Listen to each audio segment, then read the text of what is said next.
الحمد للہ وکفا وسلام علی حبیبہ المصطفیٰ اما بعد فاعوذ باللہ من الشیطان الرجیم بسم اللہ الرحمن الرحیم ان اللہ وملائکتہ یصلون علی النبی یا ایہا الذین آمنوا صلوا علیہ وسلموا تسلیما اللہم صل علی سیدنا محمد معدن الجود والکرم وآلہ واصحابہ الکرام وابنہ الکریم وبارک وسلم صلاة دائمة سرمدا ابدا بحمدہ تعالی و بکرم مصطفیٰ صلی اللہ تعالی علیہ وسلم۔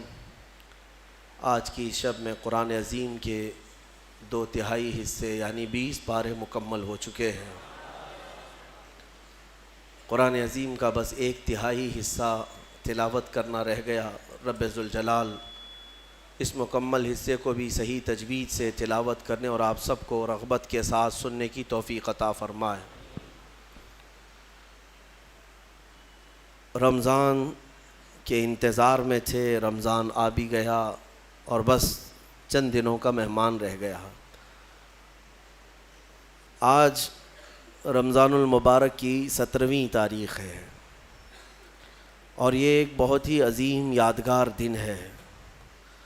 آج کا یہ دن اور آج کی یہ شب ہم اسلام کی پہلی جنگ غزوہ بدر، شہدائے بدر، اصحاب بدر کے نام آج کی ہم یہ محفل کو منسوب کرتے ہیں، اس لیے کہ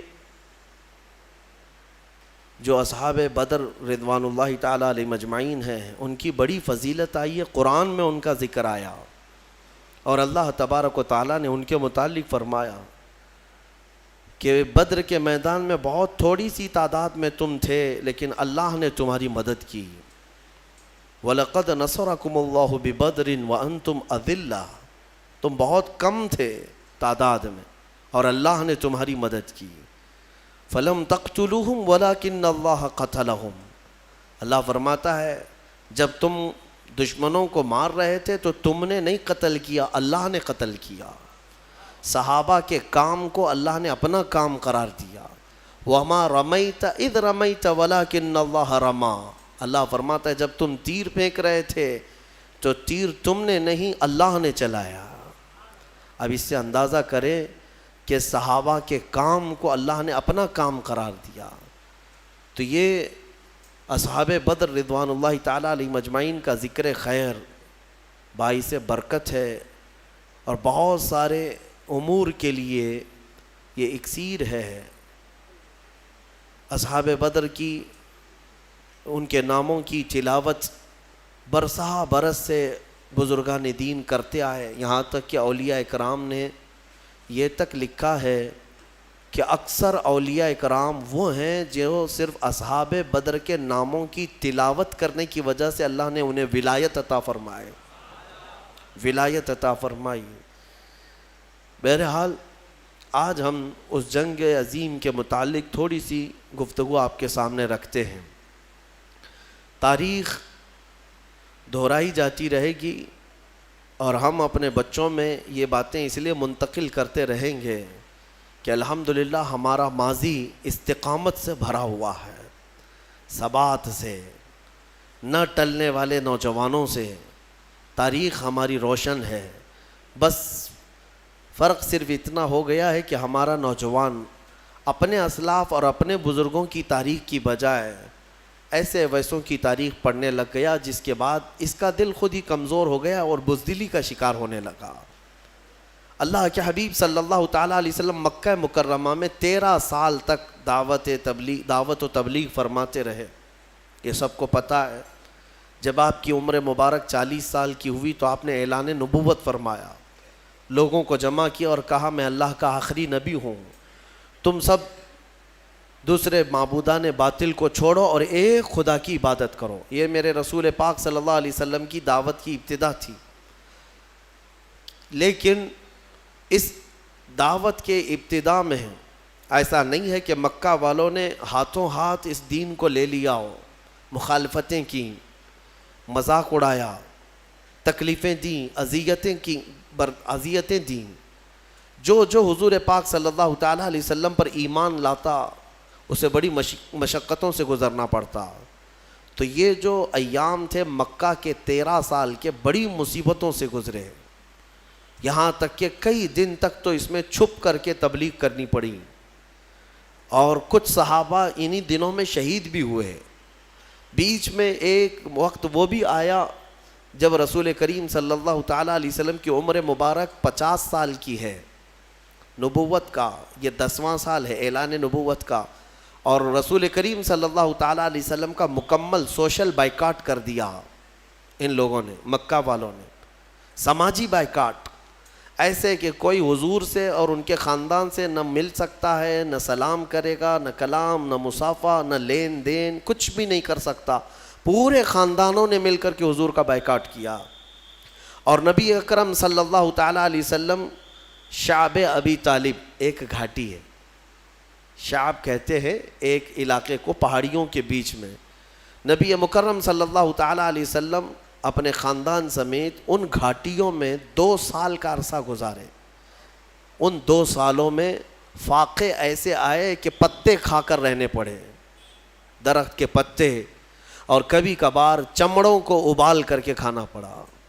یہ جو 2 سال گزرے، اب میں آپ کو بتاتا ہوں، مکہ والوں نے خوب اذیتیں دی، مشقتیں، تکلیفیں، ساری چیزیں دی۔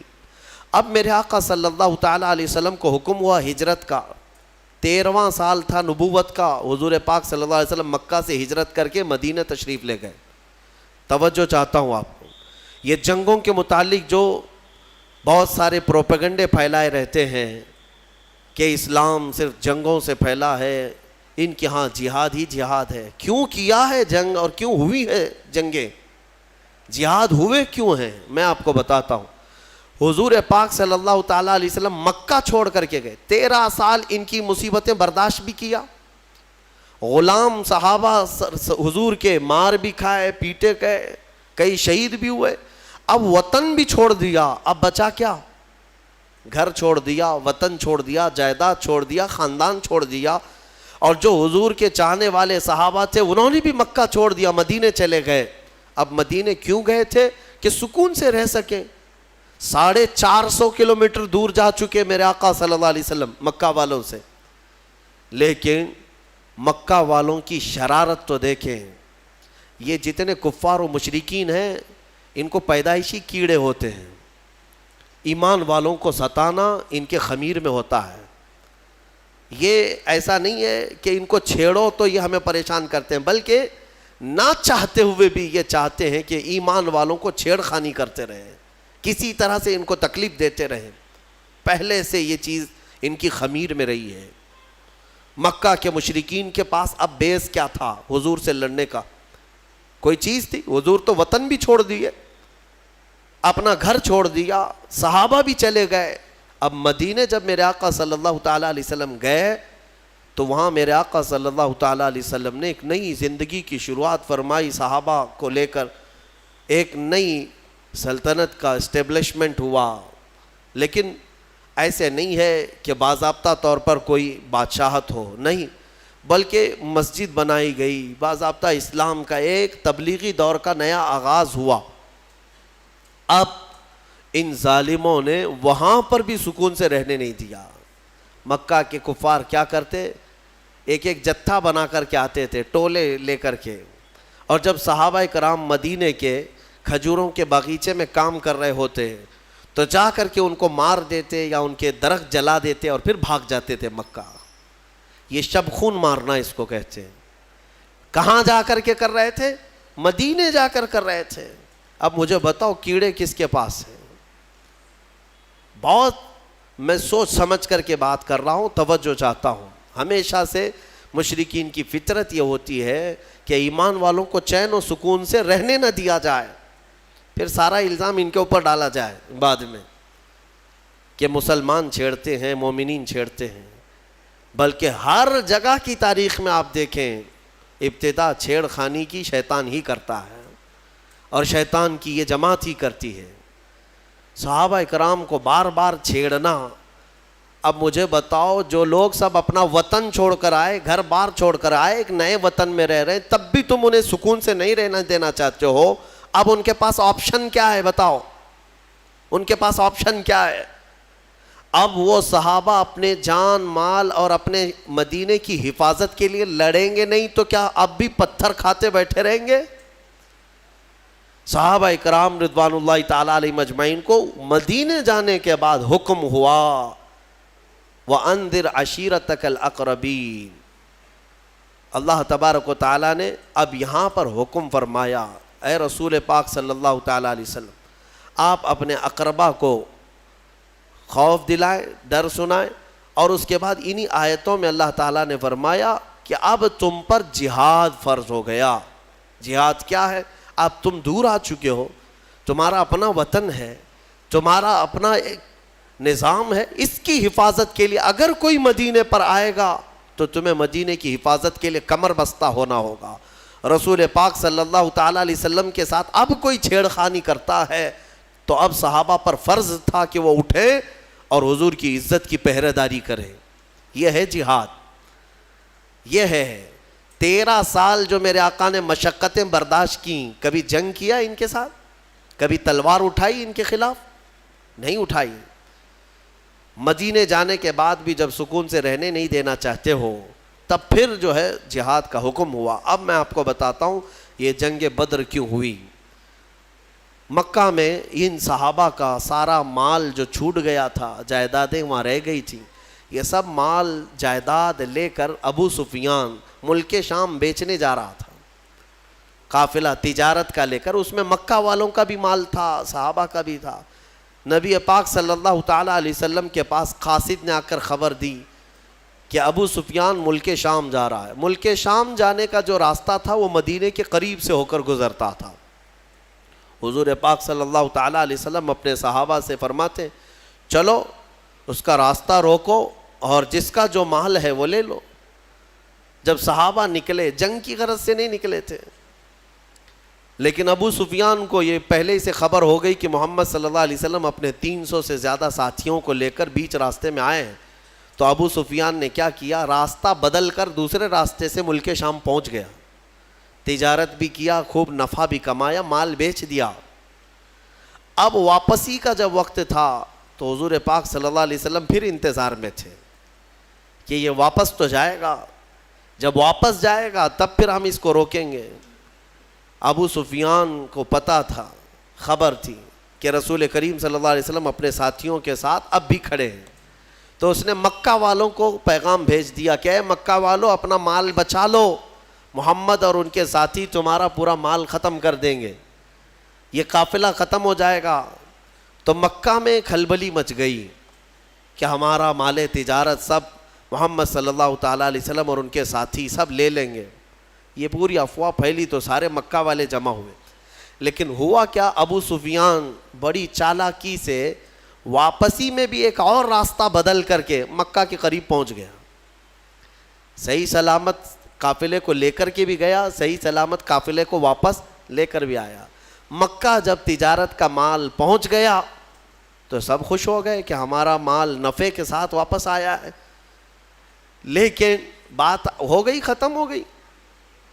ابو جہل وہاں پر سارے مکہ والوں کو جمع کرتا ہے اور کہتا ہے ہم جو جمع ہوئے ہیں اب جائیں گے اور محمد سے مقابلہ کریں گے صلی اللہ علیہ وسلم، اور ان کے ساتھیوں کو مزہ چکھائیں گے کہ انہوں نے ہمت کیسے کی مکہ کے قافلے کو روکنے کی.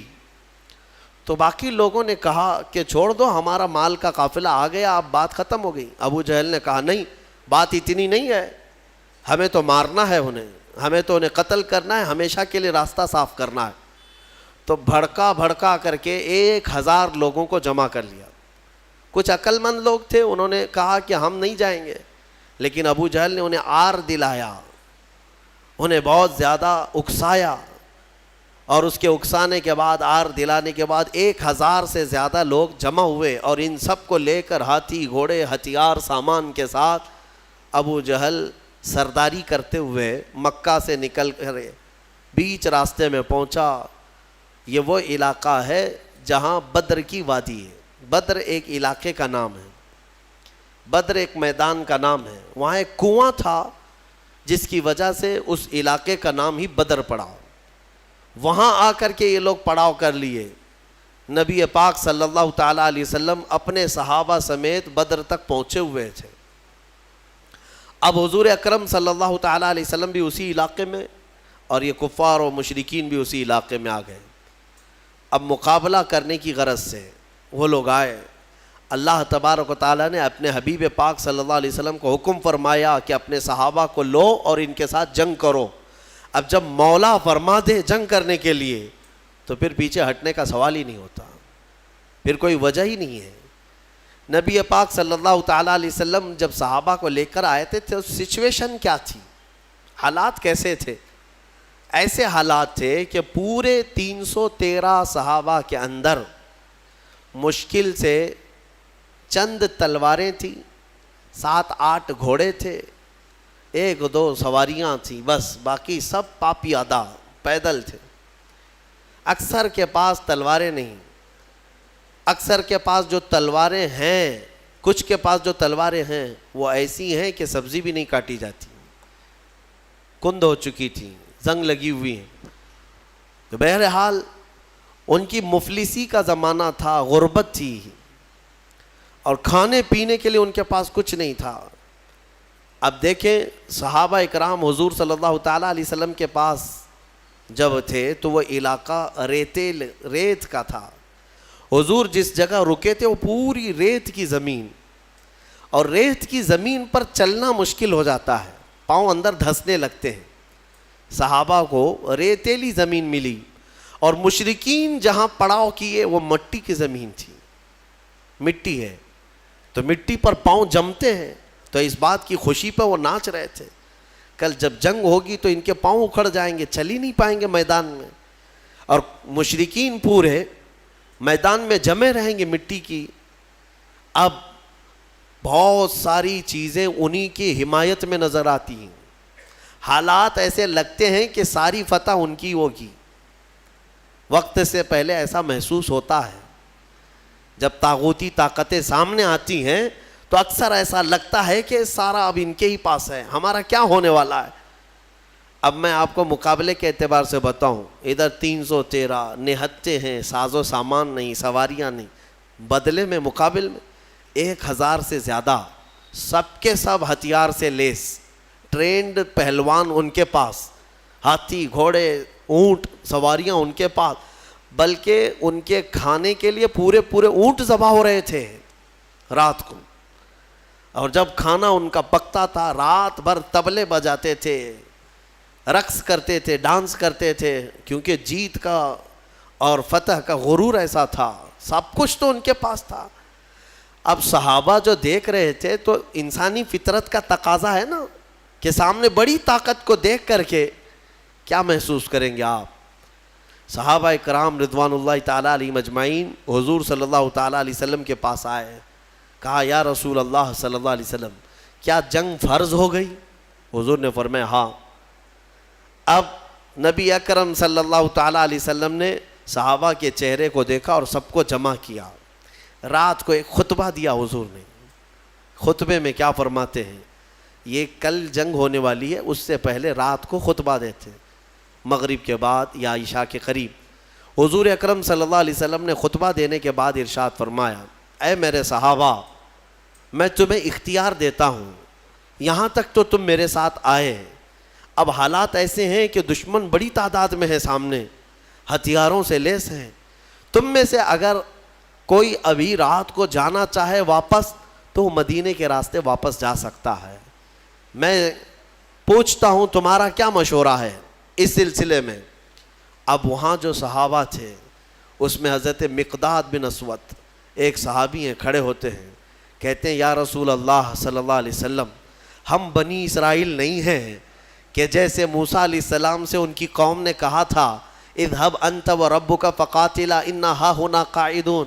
ایک قوم کے مقابلے میں جانا تھا, موسیٰ علیہ السلام اپنی قوم کو بلا رہے تھے تو ان کی قوم نے کیا کہا تھا, موسیٰ آپ اور آپ کا خدا جائیں, ہم یہاں سے بیٹھ کے دیکھیں گے جنگ کیسی ہوتی ہے. حضرت مقداد کہتے ہیں یا رسول اللہ ہم وہ بنی اسرائیل نہیں ہیں جو اپنے نبی سے کہیں کہ تم اور تمہارا خدا جا کر لڑیں, ہم امت محمدیہ ہیں, ہم آگے بڑھیں گے, اگر آپ کے پسینے کا قطرہ گرے گا ہمارا خون کا قطرہ گرے گا. نبی اکرم صلی اللہ تعالیٰ علیہ وسلم کے بعد صحابہ ایک کے بعد دیگرے کھڑے ہوتے رہے اور پھر کہنے لگے یا رسول اللہ ہمارے ماں باپ، ہمارے اولاد، ہمارے مال و متاع سب آپ پر قربان ہے، یہاں آنے کے بعد پیچھے ہٹنا یہ جوانوں کی شان نہیں ہے۔ صحابہ کے اندر وہ جوش تھا، وہ جذبہ تھا، نہ صحابہ نے کبھی ہتھیاروں کی طرف دیکھا، نہ تلواروں کا دیکھا، نہ ساز و سامان دیکھا، بلکہ صرف دیکھا محمد ہمارے ساتھ ہیں، رسول پاک صلی اللہ علیہ وسلم ہمارے ساتھ۔ اب سنو اللہ کے نبی صلی اللہ تعالیٰ علیہ وسلم نے تسلی کے لیے کیا فرمایا۔ چند صحابہ کو لیا، میدان میں آئے، میدان میں آنے کے بعد معائنہ کیا اور فرمایا چند صحابہ ادھر کھڑے رہیں گے، کچھ ادھر رہیں گے۔ جنگ کی ترتیب میرے آقا بنا رہے تھے، لیکن اسی وقت حضور کے ہاتھ میں ایک لکڑی تھی، آپ نے ایک دائرہ کھینچا اور صحابہ سے کہا کل دیکھنا اس میں ابو جہل گر کے مرے گا، اور ایک لکیر سے دائرہ کھینچا اور کہا یہاں عتبہ مرے گا، اور ایک کھینچا کہا یہاں شیبہ مرے گا، جو بڑے بڑے ان کے پہلوان تھے ان کے نام لے کر لکیر کھینچ دیا حضور نے۔ اب صحابہ کرام جانتے تھے یہ لکیر عام لکیر نہیں ہے، دنیا اور زمین و زمان ٹل سکتے ہیں مگر یہ لکیر بال برابر بھی فرق نہیں کر سکتی۔ حضور پاک صلی اللہ تعالیٰ علیہ وسلم کا یہ فرمان صحابہ کے حوصلے اتنے بلند کر دیا، انہیں پتا تھا اب کل جنگ میں جو بھی ہوگا لیکن اتنا تو طے ہے کہ ابو جہل مرے گا، اتنا تو طے ہے۔ کیوں؟ غیب نہ رسول نے ایک رات پہلے ہی بتا دیا ہے، اور وہ بھی لکیر کھینچ کر بتایا۔ اب یہ ایک چیز تھی، صحابہ کا حوصلہ بڑھا ہے۔ جب واپس آئے رات کو، کافی رات ہو چکی تھی، حضور سجدے میں گر گئے اور دعا کرنے لگے۔ دعا میں جو مناجات اپنے رب سے کر رہے تھے وہ الفاظ کیا تھے؟ اللہ کی بارگاہ میں یوں کہتے مولا تیرے یہ بندے، عاجز بندے تیرے دربار میں آئے اور سبوں نے اپنی طاقت اور استطاعت کے مطابق اپنی محنتیں پیش کر دیں، میدان تک آ گئے، اب اگر کل تو انہیں فتح نہیں عطا کرے گا، حضور یہ کہہ رہے اپنے مولا سے، اے رب اگر کل تو انہیں فتح نہیں عطا کرے گا لن تعبد ابدا، پھر قیامت تک تیری عبادت نہیں ہو سکے گی، قیامت تک پھر تیری عبادت نہیں ہو سکے گی۔ یہ شان محبوبی تھی۔ حضور اکرم صلی اللہ تعالیٰ علیہ وسلم اپنے رب سے گڑ گڑا کر مانگ رہے تھے۔ ابھی دعا سے آپ نے سر اٹھایا، بہت تیز بارش شروع ہو گئی، رات کے وقت بارش شروع ہو گئی۔ بارش ہونے کے بعد حضور نے اکرم صلی اللہ علیہ وسلم کے لبوں پہ مسکراہٹ آئی اور صحابہ سے کہا اللہ کی پہلی مدد آ چکی، اللہ کی پہلی مدد آ چکی۔ صحابہ نے محسوس کیا، کیوں جانتے ہیں؟ اس بارش کا اثر یہ ہے کہ جو ان کی ریتیلی زمین تھی صحابہ کی وہ مضبوط ہو گئی، اور ان کفار کی مٹی والی زمین کیچڑ سے پھسلنے لگ گئی۔ اب ان کے گھوڑے پھسلتے تھے، ان کے پیر پھسلتے تھے۔ اب یہاں صحابہ، ریت میں اگر پانی جم گیا تو ریت مضبوط ہو جاتی، اور یہ ایسی مضبوط ہو گئی کہ اس پر دوڑیں بھاگیں کچھ بھی کریں کچھ فرق نہیں پڑتا، اور ادھر کیچڑ اتنا تھا کہ وہ پیر رکھیں تو پھسل کر گر جائیں۔ تو حضور اکرم صلی اللہ علیہ وسلم نے فرمایا رات کے وقت اللہ کی پہلی مدد آ گئی۔ دوسرا دن آیا، یہ 17واں رمضان المبارک ہے۔ رسول کریم صلی اللہ تعالیٰ علیہ وسلم نے صبح کے وقت صحابہ کی صفوں کو ترتیب دینا شروع فرمایا۔ اس میں 313 صحابہ کرام تھے، وہ بڑے خوش نصیب صحابہ ہیں، اور بلکہ وہ بڑے عظیم المرتبت صحابہ ہیں جو رسول کریم صلی اللہ تعالیٰ علیہ وسلم کے ساتھ سب سے پہلی جنگ میں آئے اور اسلام کا پرچم لہرانا تھا۔ یہ وہ تاریخ ہے جہاں سے شوکت اسلام دوبالا ہو گئی۔ آج سے اسلام کی عزت میں جو روشنی آئی ہے یہ ایک الگ تاریخ ہے، ایک الگ تاریخ۔ اس لیے 17 رمضان المبارک یہ عام تاریخ نہیں ہے، ہاں یہ تاریخ اسلام کی شان و شوکت کو بلند کرنے والی تاریخ ہے۔ صبح صفیں ترتیب دی گئیں، جب صفیں لگیں تو میرے عزیزو حضور پاک صلی اللہ تعالیٰ علیہ وسلم سامنے کھڑے ہیں۔ ان صفوں میں صحابہ میں ہیں، بچے بھی آئے ہیں، جوان بھی آئے ہیں، بوڑھے بھی آئے ہیں۔ حالانکہ بچوں پر جہاد فرض نہیں ہے، لیکن کچھ صحابہ جو ضد کر کے حضور پاک صلی اللہ تعالیٰ علیہ وسلم کے ساتھ جہاد میں شریک ہوئے تھے۔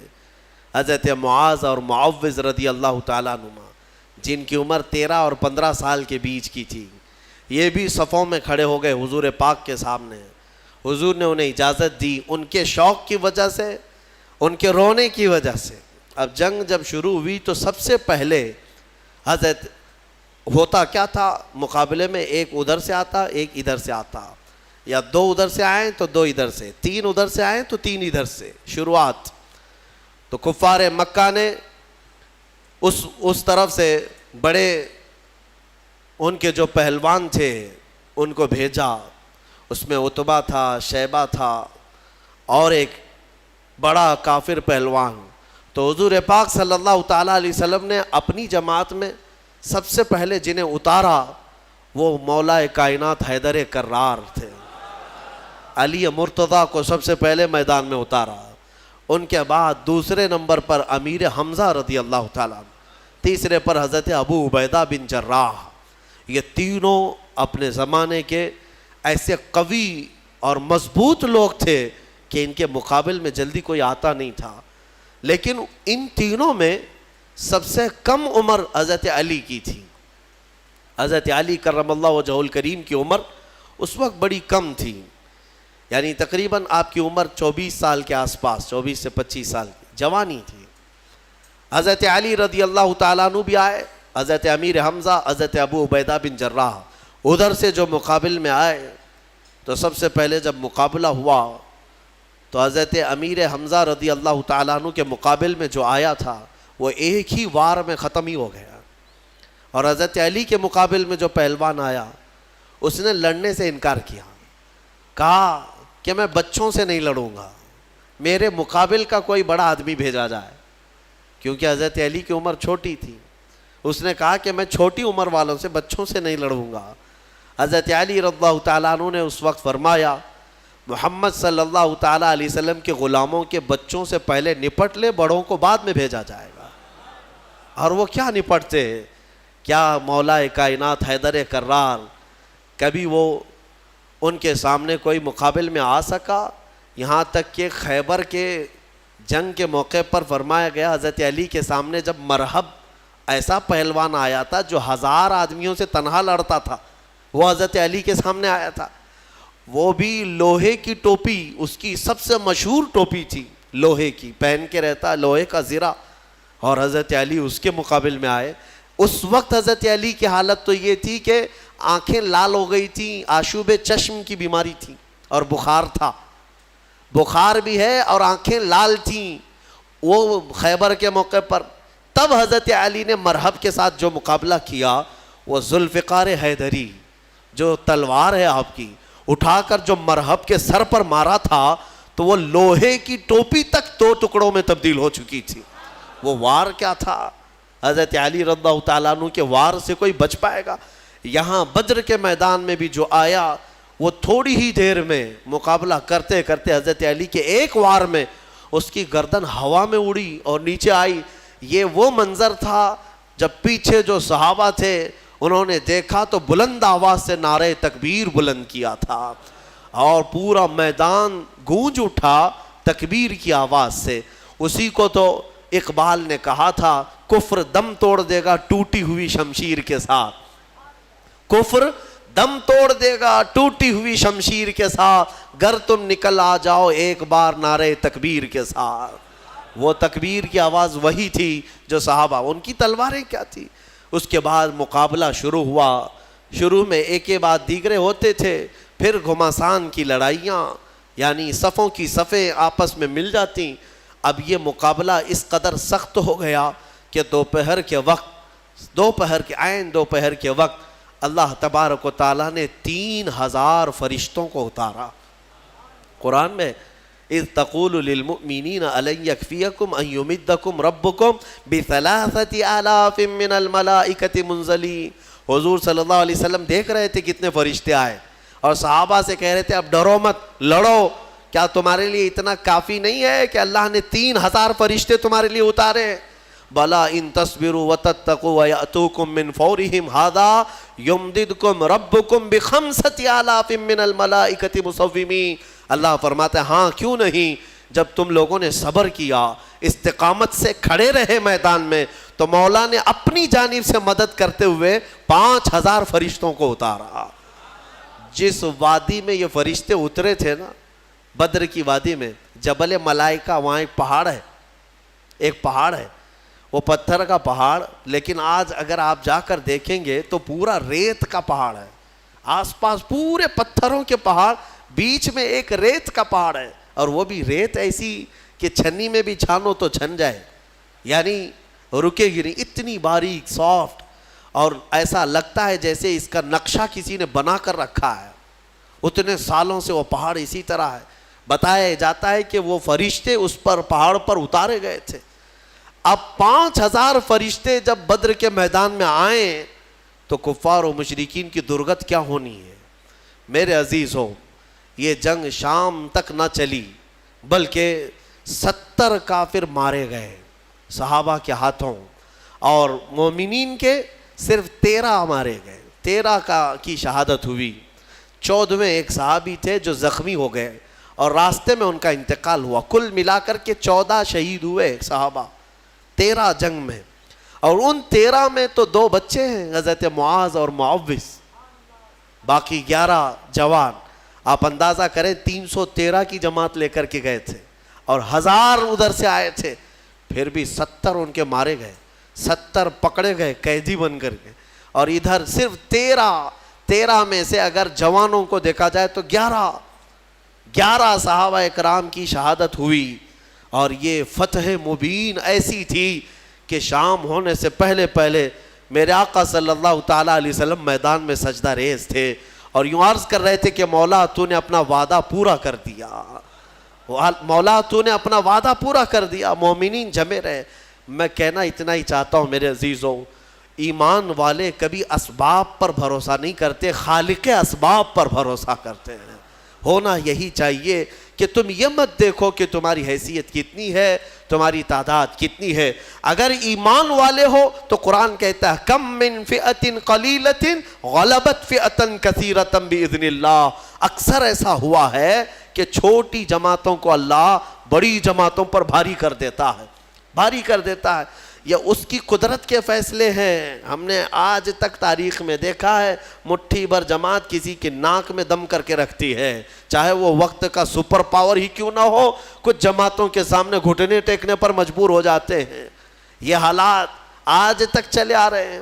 میرے عزیزوں، اس بدر کی وادی میں، میدان میں جو جنگ ہوئی، صحابہ نے اپنی جاں بازیاں پیش کی، اور بہت ہی بہادری کے ساتھ وہ حضور اکرم صلی اللہ تعالیٰ علیہ وسلم کے ساتھ کھڑے رہے۔ اب میں آپ کو بتاتا ہوں، شام کا وقت ہوا، نبی اکرم صلی اللہ تعالیٰ علیہ وسلم اپنے صحابہ کے ساتھ میدان میں آئے۔ سارے بھاگ چکے تھے، جو بچے ہوئے تھے ساز و سامان سب چھوڑ کر بھاگے، جتنا لائے تھے مکہ سے کھانے پینے کے لیے سب میدان میں چھوڑ کر مکہ بھاگ گئے۔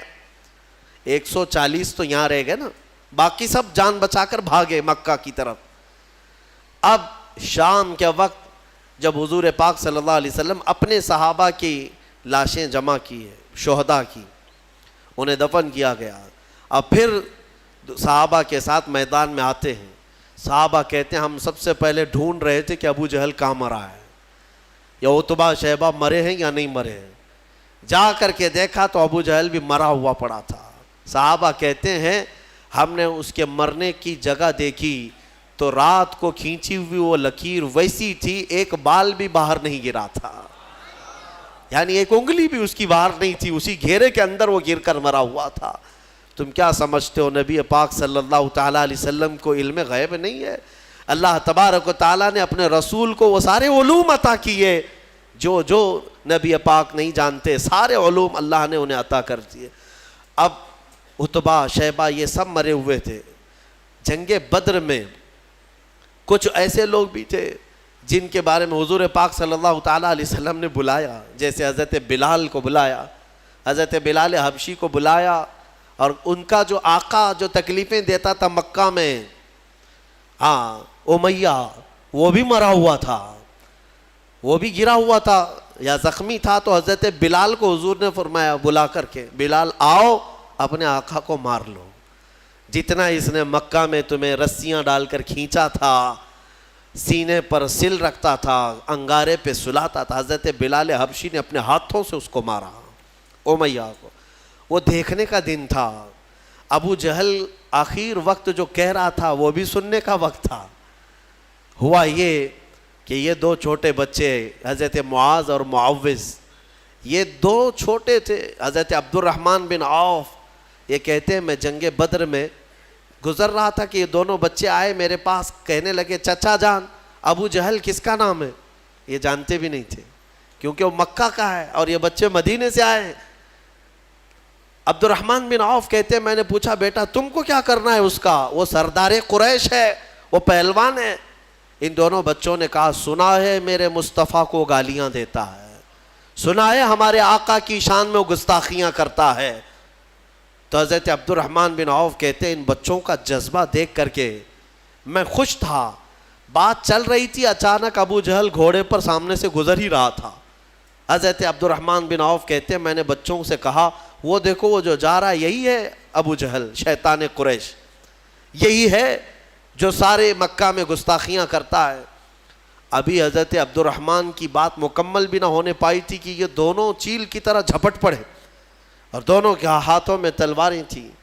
دوڑتے ہوئے گئے، ایک نے گھوڑے کی ٹانگوں پر مارا تو ابو جہل گر گیا نیچے، اور جیسے ہی وہ زمین پر گرا دونوں شہزادے سینے پر چڑھ کر کے بیٹھ گئے، سینے پر چڑھ کر بیٹھے ایسے کہ ایک اس کے ہاتھوں کو جکڑ کر کے سینے پر دبوچ لیا اور دوسرے نے اس کی گردن کو الگ کر دیا۔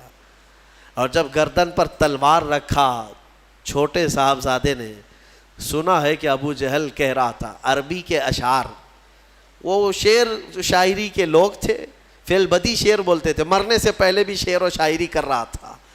کیا کہہ رہا تھا؟ کہتا میں عرب ہوں، میں عرب ہوں، غرور اور گھمنڈ جاتا نہیں ہے، میں عرب ہوں اور میں پہلوان ہوں، مجھے موت سے خوف نہیں، میں موت سے ڈرتا نہیں، میں عرب ہوں اور مکہ کا سردار ہوں۔ لیکن بات اتنی سی افسوس کی ہے کہ میرے مقابل کا پہلوان مجھے نہیں مار رہا ہے، میرے مقابل کا پہلوان مجھے نہیں مار رہا ہے، چھوٹے لوگوں سے مر رہا ہوں، اتنا افسوس ہے، باقی مرنے کا مجھے خوف نہیں۔ اب اندازہ کرو ان کو مرنا بھی ہے تو بڑے پہلوانوں سے، لیکن مولا کی شان ہی الگ ہے۔ وہ فرعون کو ہلاک کرتا ہے تو پانی سے، نمرود کو ہلاک کرتا ہے تو مچھر سے، ابرہا کو ہلاک کرتا ہے تو چڑیوں سے، ابو جہل کو ہلاک کرے گا تو بچوں سے، یہ اس کی شان ہے۔ ہاں بڑے بڑے دشمنوں کو چھوٹی طاقتوں سے ہلاک کرتا ہے۔ انشاءاللہ العزیز یہ جتنی طاغوتی طاقتیں آج بھی حکومت اور تخت کے نشے میں ناچ رہی ہیں، انتظار کرو اللہ رب العزت کی جب پکڑ آئے گی ہلکی چونٹیوں سے مولا انہیں ہلاک و برباد کرے گا۔ ویسے تو یہ آئی گیا ہے وائرس جو نظر بھی نہیں آتا، یہ گردن میں جاتا ہے کہ دماغ میں جاتا ہے، پتہ نہیں کتنے ویریئنٹ لے کر کے آ رہا ہے۔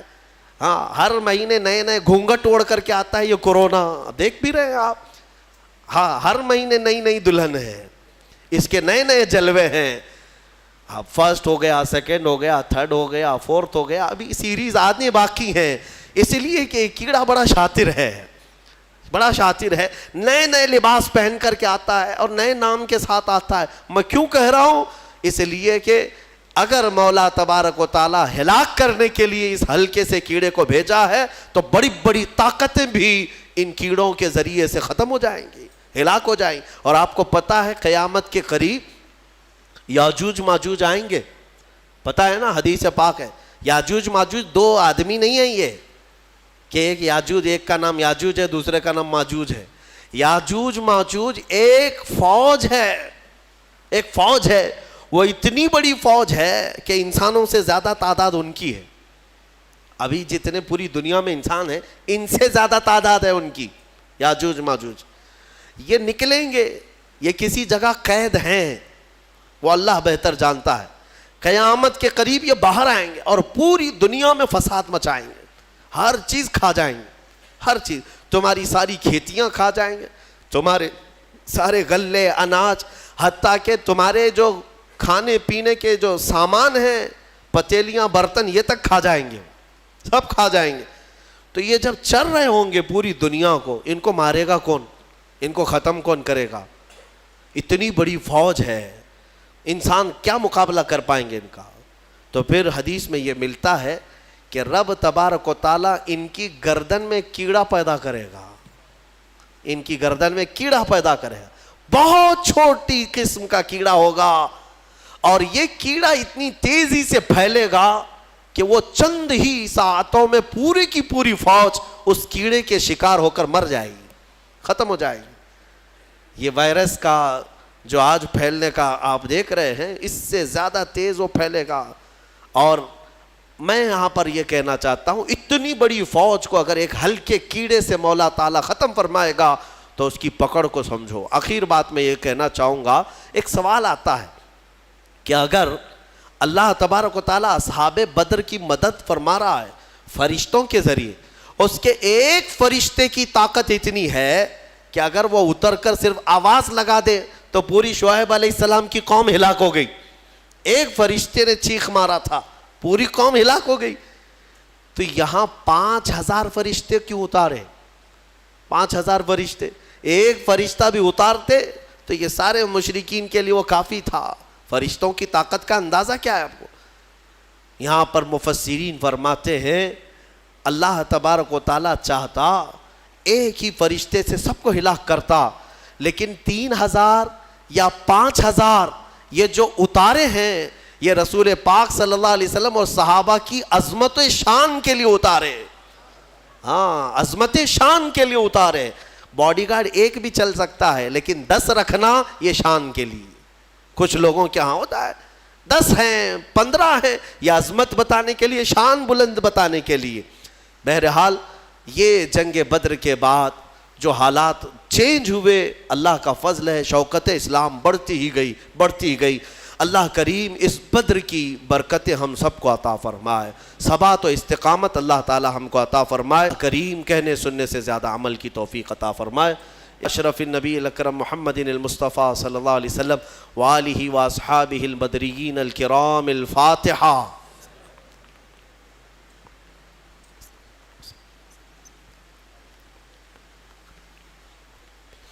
الہ العالمین ستار العیوب غفار الذنوب، جو کچھ پڑھا اس کو اپنی بارگاہ میں قبول فرما، اس کا ثواب اپنے حبیب پاک صلی اللہ علیہ وسلم کی بارگاہ میں نظر قبول فرما۔ مصطفیٰ کریم صلی اللہ علیہ وسلم کے صدقے و توسل تمام انبیاء، صحابہ، اولیاء، مومنین، مومنات کی روحوں کو نظر کیا قبول فرما، خصوصاً بالخصوص شہدائے بدر، اصحاب بدر رضوان اللہ تعالیٰ علیہ مجمعین کی بارگاہ میں نظر قبول فرما۔ اے رب قدیر، اصحاب بدر کے صدقے ہم پر آئی ہوئی تمام مصیبتوں کو دور فرما دے، ایمان والوں کو عزت و وقار عطا فرما، بدری صحابہ کی استقامت کے جھلکیاں ہمیں زندگیوں میں عطا فرما۔ اصحاب بدر کے صدقے میں مولا ایمان والوں کو قوت حیدری عطا فرما۔ اے اللہ ان کے پاؤں میں استقلال اور ثبات عطا فرما، ہم سب کو بزدلی سے محفوظ فرما۔ ان اللہ و ملائکتہ یصلون علی النبی یا ایھا الذین آمنوا صلوا علیہ وسلموا تسلیما۔ اللہم صل علی سیدنا محمد وآلہ واصحابہ وبارک وسلم، وصلی اللہ تعالی علی خیر خلق محمد وآلہ واصحابہ اجمعین برحمتک یا ارحم الراحمین۔